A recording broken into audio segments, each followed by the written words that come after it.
We're at Park Street, KTM, Kolkata. Behind us, we have got the 2017 KTM RC390. A lot of key changes, so I'll just walk you through all of them. We've got a long list of changes to talk about in the 2017 KTM RC390, so I would rather get started. I've listed out 16 changes, out of which 10 are new and not covered by everyone else as far as I'm aware of. So let's just start with the front disc. 2017 KTM RC390 gets 320mm single disc up front, and the previous version had 300mm discs. The brake pads are also improved. We have been told that the piston in the master cylinder goes up from 12mm to 13mm. There are a lot of other small changes in the braking system, and that practically means that you've got more stopping power. However, something that the others have missed is the new disc brake design that I'm going to show you right now. You see here, this is the contact patch for the disc pads. Now after that, they have very minimum aluminum, and it's a cut. It's a big cut, so that these big holes, if you don't know, that is for heat dissipation. So the bigger these cuts are, the more the heat dissipation. Why I'm talking about this is in the previous version it looks completely different, and I'm going to show you right now. As you can see in the previous version, this is the contact patch, and beyond that there is this huge area which is just a wasted space, and that is there just because these cuts are much smaller, so less heat dissipation in the older version. Now this wasted space need not be there, so in the current version they've increased the cut and they've made bigger holes into the disc, better heat dissipation, a slightly lesser weight in the disc, which I don't think is a big issue, but the bigger cuts definitely will mean that more heat dissipation, and when the brakes stay cooler they give better performance in braking. So another small but significant change. We've got a problem on the previous KTM RCs and the Duke 390s with the oil seals. My own oil seal broke after 12,000 kilometers of riding, and honestly I didn't mind it that much, but KTM has listened to the customer feedback. So now we've got an imported oil seal from a reputable Japanese brand, and these oil seals are supposed to last pretty much more. I don't think anyone else covered it, so you heard it first on Ride with Rahul. Let's move on to the third change, which is again a very well-known change, which is throttle by wire. It practically means that your accelerator cable is replaced by an electronic system, and your throttle input first goes to the ECU, and then the ECU modulates the power. What that practically means is better throttle response, but it also means that if you put in abrupt throttle, that ECU may not supply that much throttle or input if it feels that the motorcycle is kind of going to get disbalanced because you have abruptly increased the power. That practically means that the new bike should be more beginner friendly if they have incorporated that feature, but honestly this has to be tested before I can be sure about it. The quick shifter and the traction control systems are two aftermarket mods which you can install because the company is giving you that option with the throttle by wire, and even KTM can introduce it in future as a power part, because I don't think any other manufacturer in the world is providing this feature in such a low displacement bike. Let's talk about something new again. The new orange paint and the white as well. These are glossy paints, but these are UV resistant. Previously we only had it in the wheels, but the new orange is like a more electrifying design, and they're calling it electronic orange. It's actually a neon design, high vis. That it's now UV resistant should mean something, because our strong sun would be damaging the paint much less. By the way, if you're asking me where I'm getting all these unheard of information, it is from Rahul Barik, who is at this KTM Park Street, and he's giving me all this information because he has completed the training by KTM engineers who train in every particular city before a new bike is launched. So all the thanks to him. Let's talk about another change. We've got a new belly pan design because the exhaust has now moved towards the side. This belly pan is going to be narrower and a little bit higher up. In the previous design, if you took the motorcycle to track and did some high lean angles, the side of the belly pan used to scrape. If you're a street rider, I'm sure you haven't experienced this because you cannot do such lean angles on the street, especially if you're gonna ride a little bit safe. Of course, we've got the side mounted exhaust that everyone's talking about.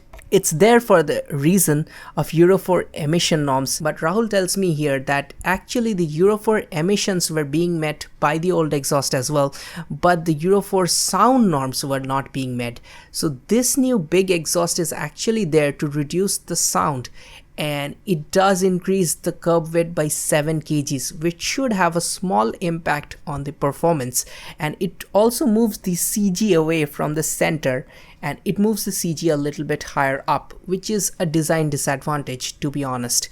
But it was done to make the sound a little bit lesser. So the previous RC sound aggressive and a sort of loud supermoto sort of sound. So let's just start this up and listen if we have got some differences.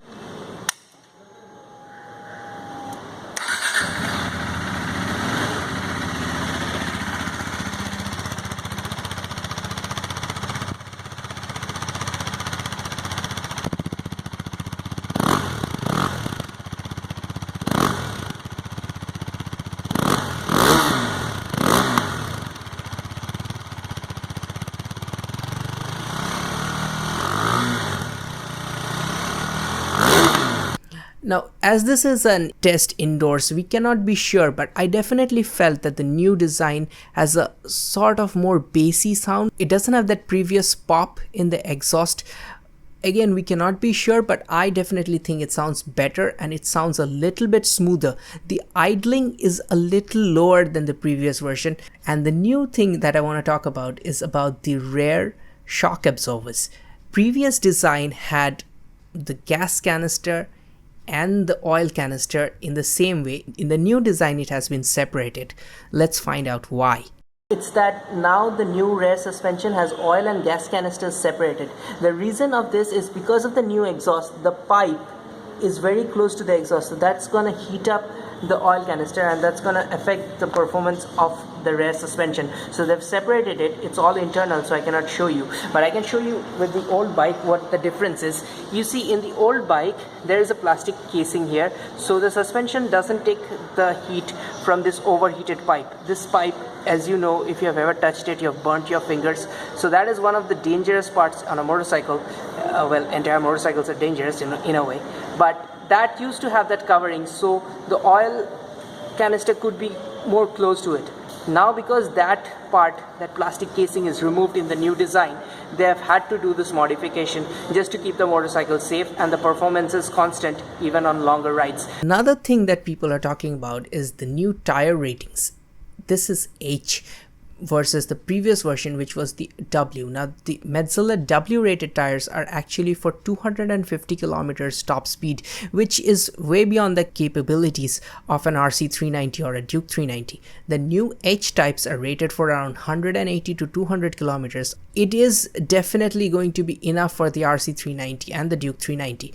Now a lot of people are saying that this came in the 2017 version, but it's not true. I checked in the older bike, the 2016 version, and it had H-rated tires, but KTM had slipped this change without anyone noticing. So even in the 2016 version, you're getting that H-rated tires. So if you have a 2016 RC390, go out there and check your tire and tell me whether you have H or W rated tires.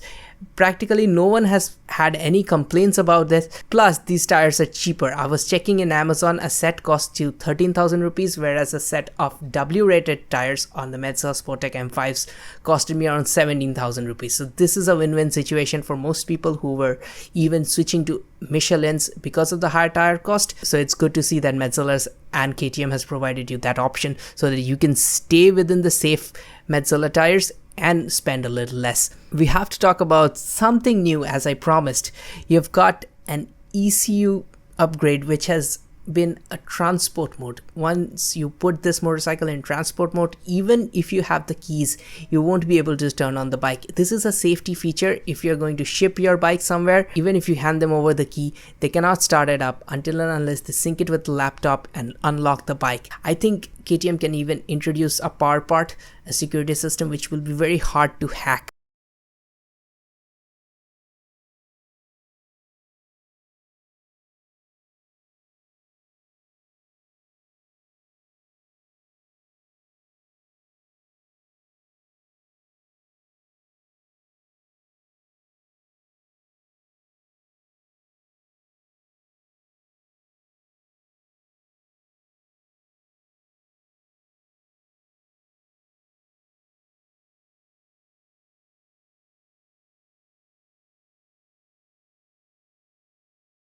Let's talk about the adjustable brake levers. This is a small change but a nifty touch. Honestly, I don't really need it because I have longer fingers and the stock setting out of the factory works fine for me. If you've got excessively long fingers or excessively short fingers, this is a little bit of a change that might be useful for you. Honestly, if I had it in my bike, I'd probably be experimenting with it. The kill switch warning system is there.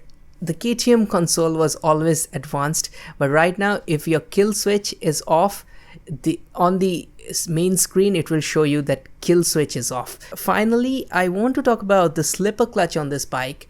It is there from 2016. I don't know why some people are saying that it's a new thing for 2017. It was introduced in 2016. Actually, most of this throttle by wire and the new graphics, I believe it was introduced in 2016 in the global model, but for India they've delayed it by 1 year. But in 2016 they had given the slipper clutch into the KTM RC390. So that continues. So we have a slipper clutch which is going to limit the back torque, which means if you're doing aggressive downshifting, your wheel will not hop or skid out as it happens on my Duke 390. If you're a city rider, you're not going to feel that too much, but yes, a slipper clutch is very light, so in city clutch operation will not tire out your left hand. The lights on this bike are different. The moment you turn on the key, the lights come on. In the other versions of KTM, like the RC200 or the 2015 or 2016 Duke 390, I've seen that you have to turn on the engine and only after that the lights come on. In this one, you just turn on the key and the lights come on. Plus, there is one major difference that you cannot turn on both the lights simultaneously. That means if you're on a low beam, your left's gonna turn on, and if you're on a high beam, your right's gonna turn on. So that probably will disappoint a few people because we all love that double headlight on look, specifically on the higher beam, but that's not possible any longer. If you're pressing the pass light while you're in the low beam, both the lights turn on for a second or so. Otherwise, it will either be the left light or the right one. We've got new electricals on this bike and it's called something like the camber system, and we don't know exactly the details of it, but the previous KTMs had different wiring for everything. Now they have centralized it and they're controlling it centrally via the ECU. So what that means is it's going to be a little bit more difficult to service and it's a more complicated system. Finally, before concluding this motorcycle overview, I would like to talk about the Evap system, something that is supposed to increase the mileage a little bit. I know if you're from India, you're probably super happy to hear this and you're probably hating me for keeping this key improvement for the last. But this is a vaporized fuel loss prevention system, which means if you have a motorcycle, you probably know that inside the fuel tank, the gasoline or the petrol as we call it here, it evaporates and that is practically a loss of fuel. So that reduces your mileage effectively. With this new system, they have done something to prevent that, and eventually that's gonna mean a little bit more mileage into the new bike. Thanks for being with me and thanks for patiently listening to all of these changes. I feel a little tired, but I'm actually super excited because I'm hoping that I'd get to ride this bike very soon. I'm about to hit 40,000 subscribers, so if you're new to the channel, it would really help if you hit that subscribe button because I work really hard on my channel and your support and likes are always appreciated. If you found something new in this motorcycle review or overview rather, please hit that share button and leave a comment down below. I really like to hear from you guys. Thanks for watching and see you very soon. This is Rahul. Goodbye. And oh, I forgot, if you're already a subscriber, why not hit that bell button right beside the subscribe button so that you'll be notified for my new videos whenever I make them, which is not too much. I make about 2 videos per week, so I won't bother you too much. Just hit the bell button.